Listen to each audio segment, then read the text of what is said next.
fora de Icari. Ele cavalgou com seus soldados com uma raiva indescritível em seu coração, e o brilho de sua juventude em seus olhos, o vigor, e o brilho pelos quais seu enfim se apaixonou, que foi iluminada pela lua ou por uma vela na escuridão de muitas noites em que eles ficaram juntos, felizes fazendo amor.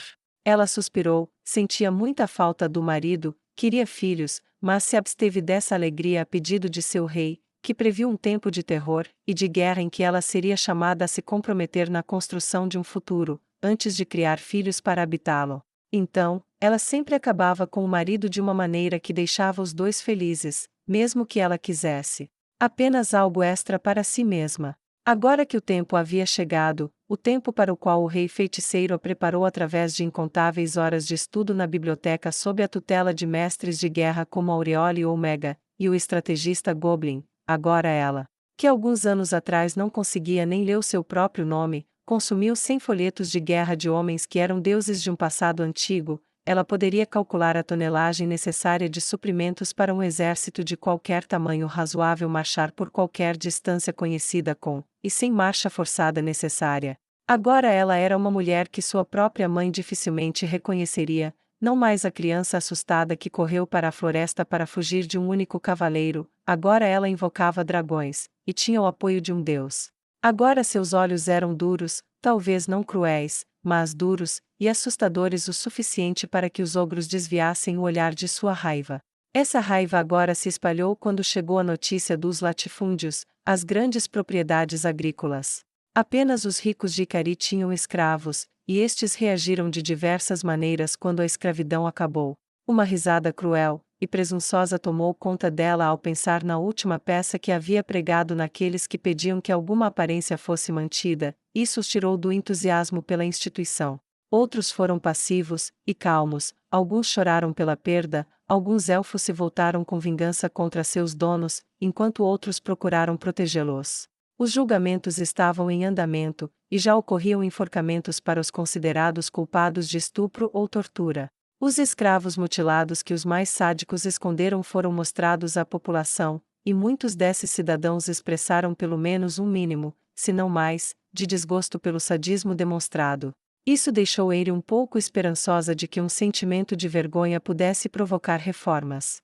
Os templos permaneceram intocados, mas os sacerdotes foram chamados ao seu escritório para seu retorno hoje. Seria um encontro desagradável, mas para o qual ela estava preparada. A general Eire, de olhos duros, por enquanto tinha outra tarefa. Os portões se fecharam atrás dela enquanto suas forças se espalhavam. Havia cerca de uma dúzia de latifúndios, e ela despachou forças para cada um deles que não conseguiram entregar seus escravos. Demorou mais de uma hora para chegar à primeira propriedade, e em apenas metade desse tempo ela estava marchando com seu exército por uma estrada estreita ladeada por acre, após acre, de trigo. A fertilidade da área era incrível. Os escravos élficos trabalhavam nus, exceto pelas correntes, e paravam de trabalhar para olhar com admiração, confusão e medo. Eire agiu rapidamente, enviando soldados de suas fileiras élficas para informar seus irmãos e irmãs, muitos dos quais tinham cicatrizes terríveis em seus corpos, sobre sua libertação. Muitos caíram de joelhos em estado de choque, outros choraram, alguns desmaiaram, a palavra foi gritada, e muitos dos escravos começaram a jogar fora suas ferramentas, e correr para ver o exército de Eire olhos duros passar, um exército de maravilhas, com elfos, ogros, homens, e inúmeras outras espécies, sem mencionar os mortos-vivos. Se não fosse pela visão dos elfos cavalgando perto da bela general de olhos duros, eles poderiam ter fugido aterrorizados. Não fez mal que alguns reconhecessem o traje da tão falada justiça negra entre as fileiras de seus libertadores. Eire não parou para olhar para eles, ela tinha um dever a cumprir, tornou-se imediatamente óbvio qual era esse dever.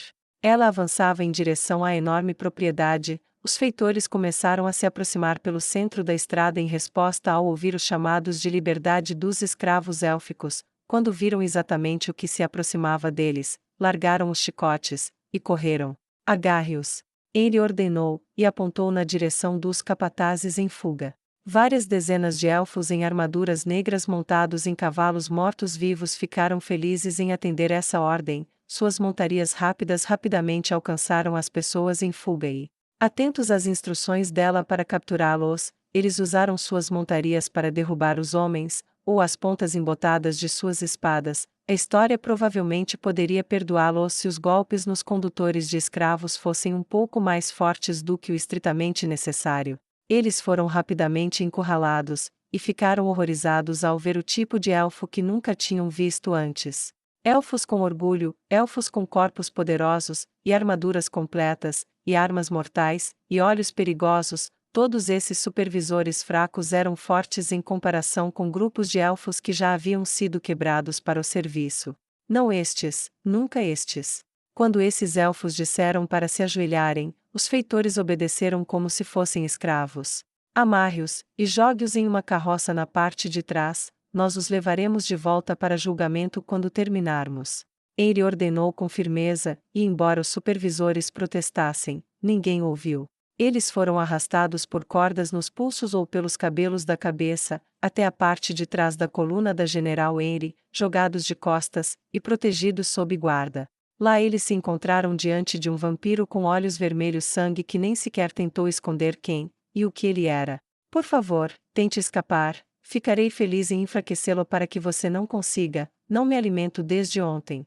Ele disse, e lambeu os lábios, expondo suas presas, e fazendo com que os capatazes mais fracos perdessem o controle sobre seus intestinos. Eles optaram por não testar o vampiro risonho, eles não tiveram vontade de encontrar seu olhar. Quando ele finalmente chegou à propriedade, ela não se preocupou com sutilezas.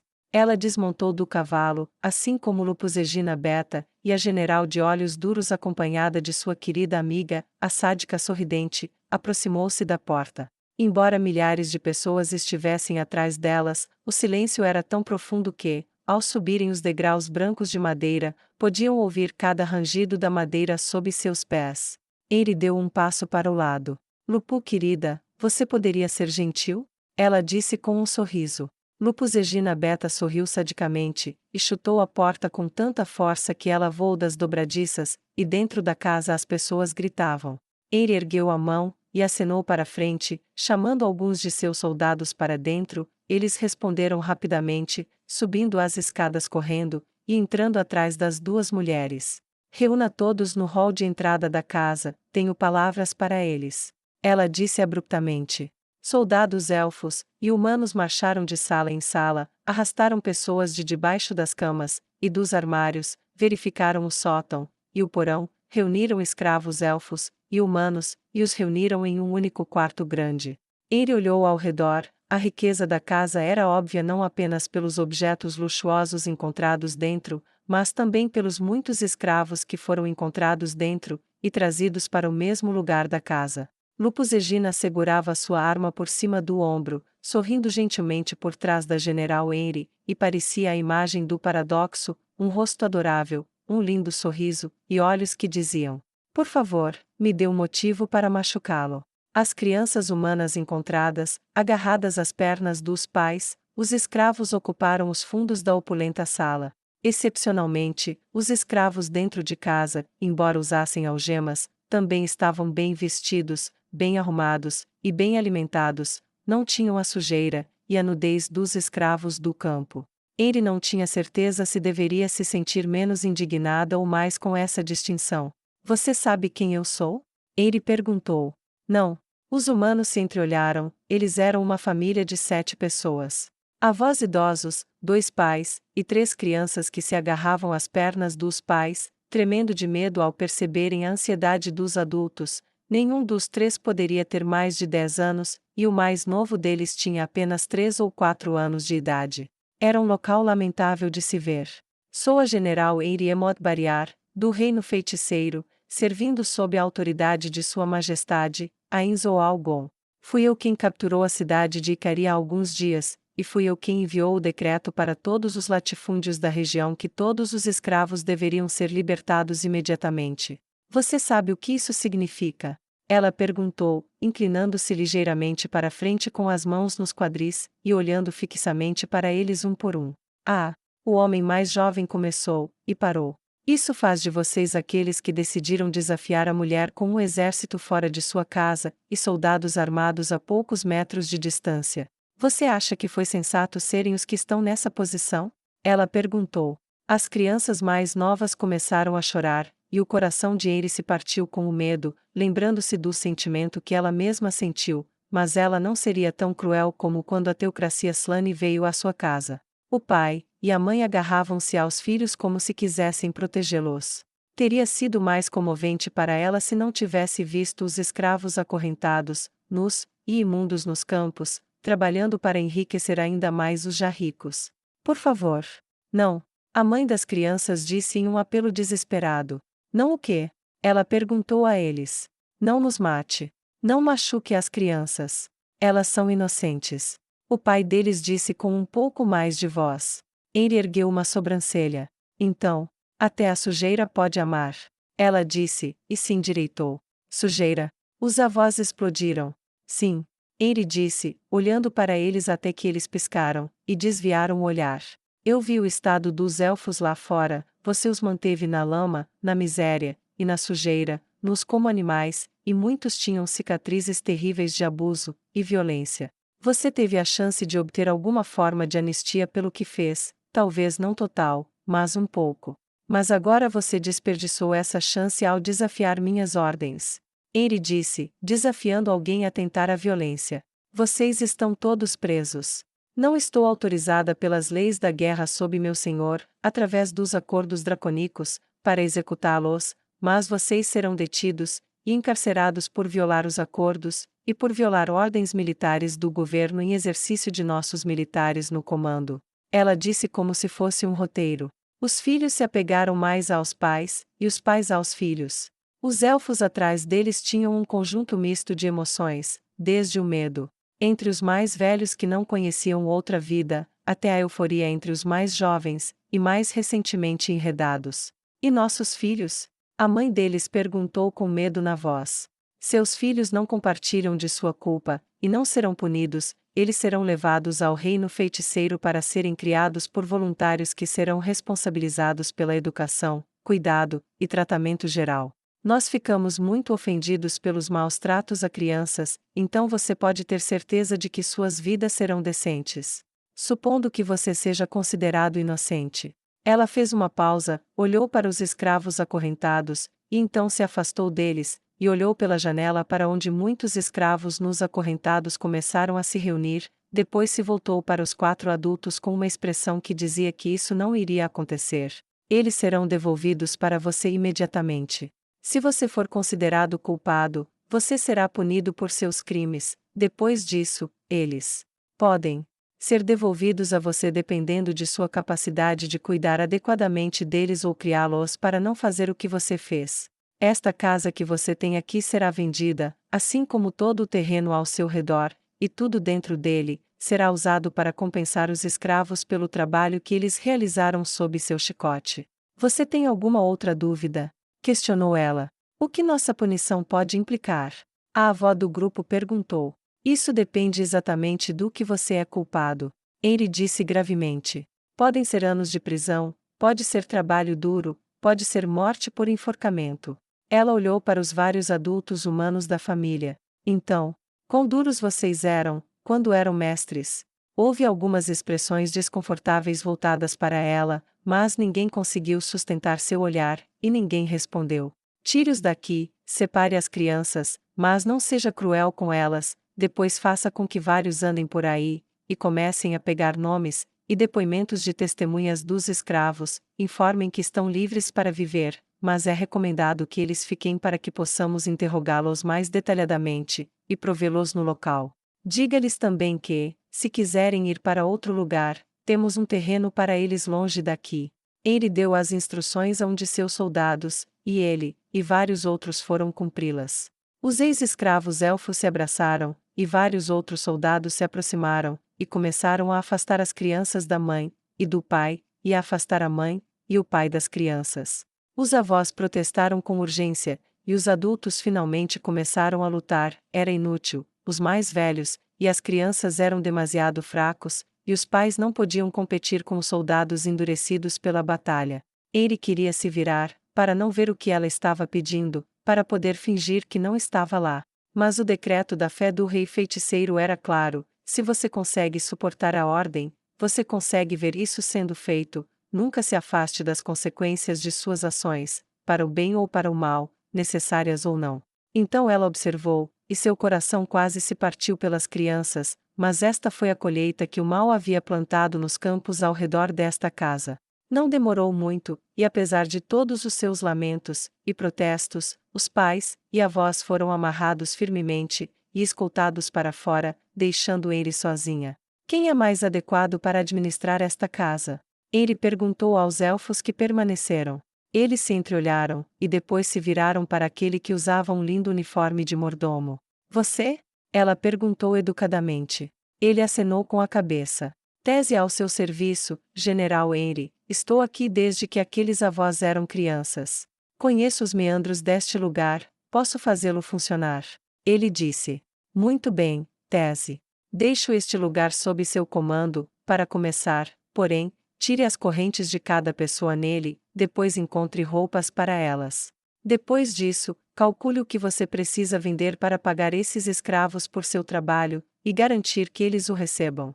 Farei com que alguns de meus soldados fiquem para trás para apoiá-lo, e servir como guardas, caso algum batedor da teocracia apareça, e tente causar problemas. Não espero, mas melhor não arriscar.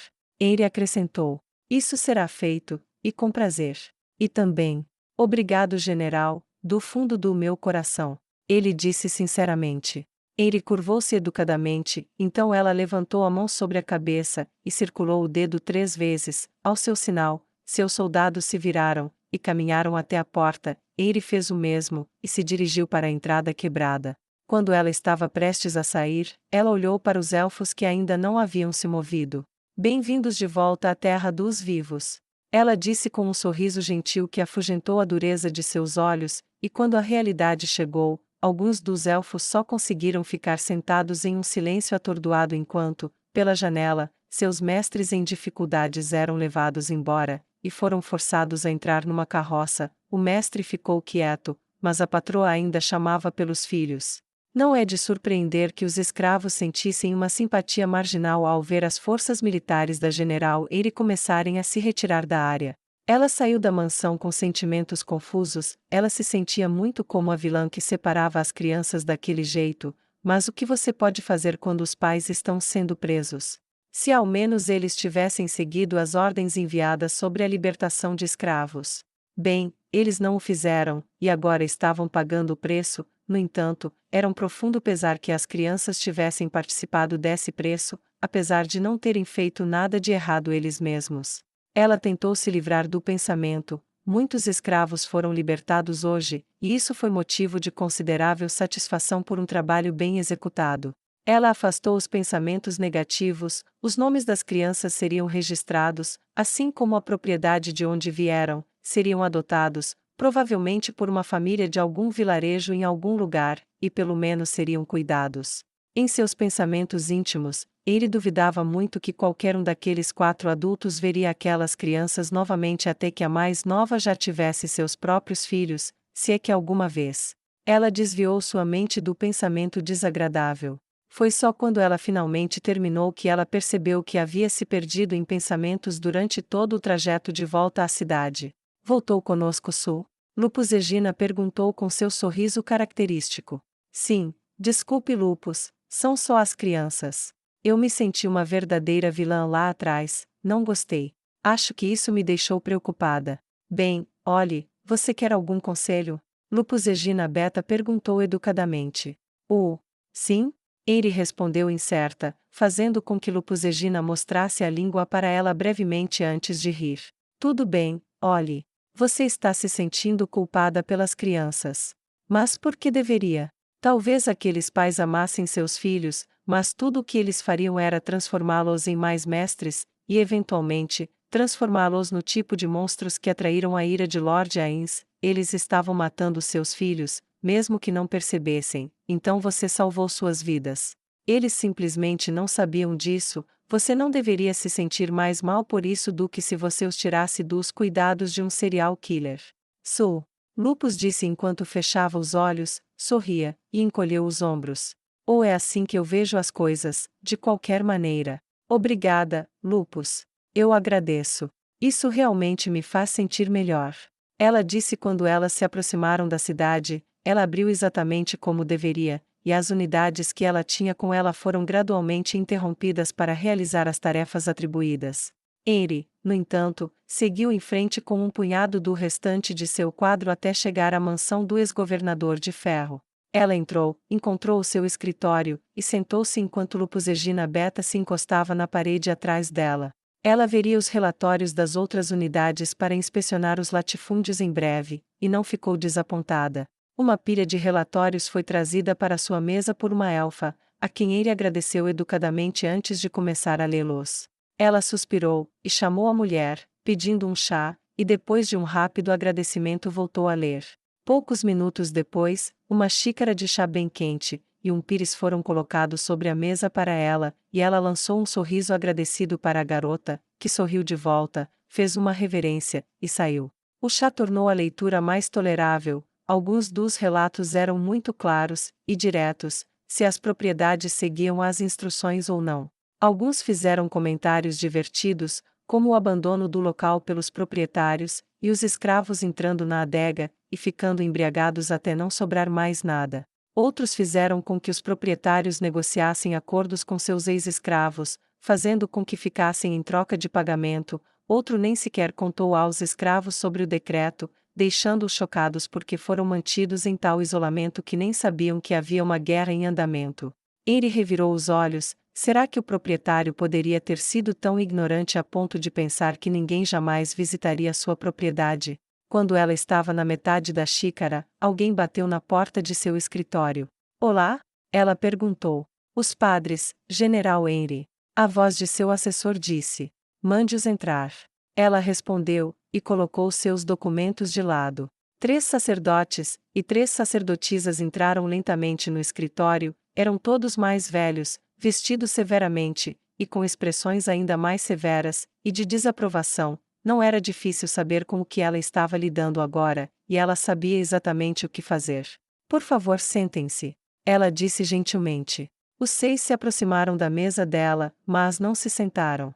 Lupus começou a se mover de sua posição com sua arma grande e assustadora. Henry gesticulou silenciosamente para ela esperar, então ela voltou a se inclinar onde estava, novamente desinteressada, e provavelmente entediada. Henry então apenas olhou para eles, seus olhos duros, e seu corpo duro, e sua expressão vazia. Eles não pareciam inclinados a se mover, mas logo ficou evidente que ela não estava ouvindo nada disso deles.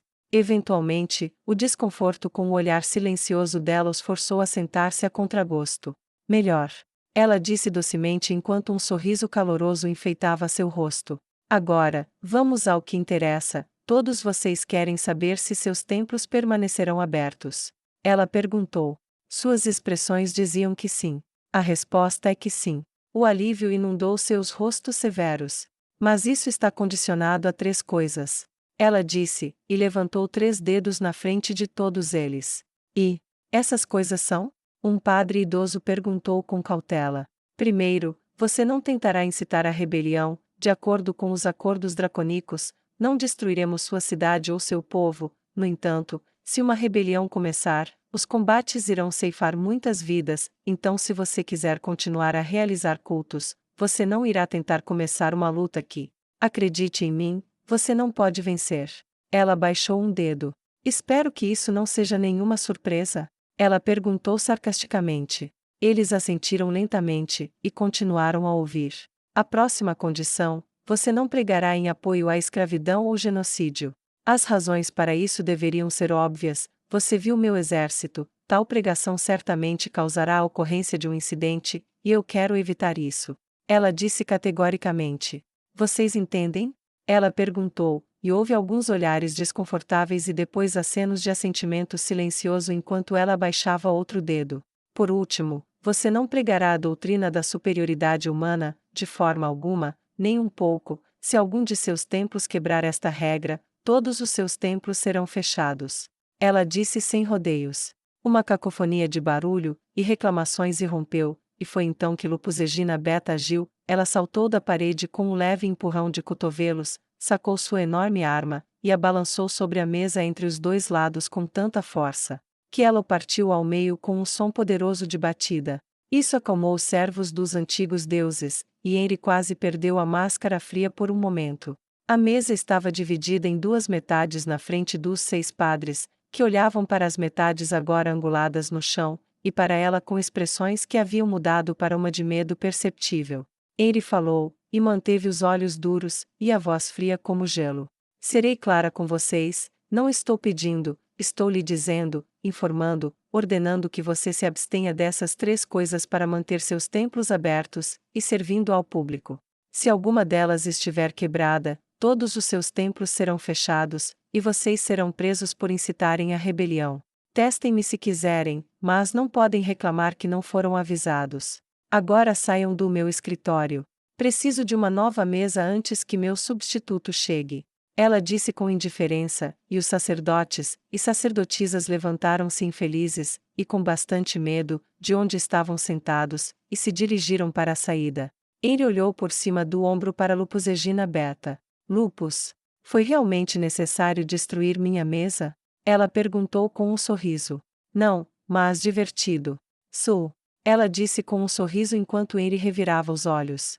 Na manhã seguinte, ela reuniu suas forças, 10.000 foram definidos para permanecer atrás dela, e teve comandantes nomeados para governar a cidade, até ser substituído para vir e se juntar a ela. O restante de seu exército estava se movendo, e agora era a sua chance de falar para o centro comercial. Hoje iniciamos a próxima fase de conquista da paz no nosso tempo, ainda estamos muito longe do nosso objetivo final, mas com a nossa separação desta cidade, assim como com a nossa chegada a ela, damos um passo mais perto, não apenas em direção a outra cidade, mas a um outro mundo, um mundo onde todos terão espaço para si, e todos terão um futuro. Estou orgulhosa de tudo que vocês fizeram, e orgulhosa de tudo que vocês fazem, aqueles que permanecem para garantir nossas costas, e aqueles que se movem comigo. Muito bem a todos. Ela disse sob aplausos, respirou fundo, e deu um passo para trás. Você se saiu bem. Lupus Egina disse com um sorriso, você não é Lord Ains, mas não é ruim. Sou. Ela acrescentou com um sorriso irônico. Obrigada, Lupus. Ela disse enquanto a formação se separava, e se preparava para a marcha. Quando eles finalmente estavam saindo pelo portão, ela olhou por cima do ombro para a cidade que estava deixando para trás. Isso era mais longe do que ela jamais esteve em toda a sua vida, e agora ela estava preparada para ver lugares mais longínquos, e refazer tudo o que via. Era uma sensação inebriante, como se já estivesse respirando o ar de um mundo melhor. À medida que a cidade desaparecia atrás dela, ela inalava o ar puro com alegria, e descobriu que, no que diz respeito ao amanhã, dificilmente conseguiria esperar.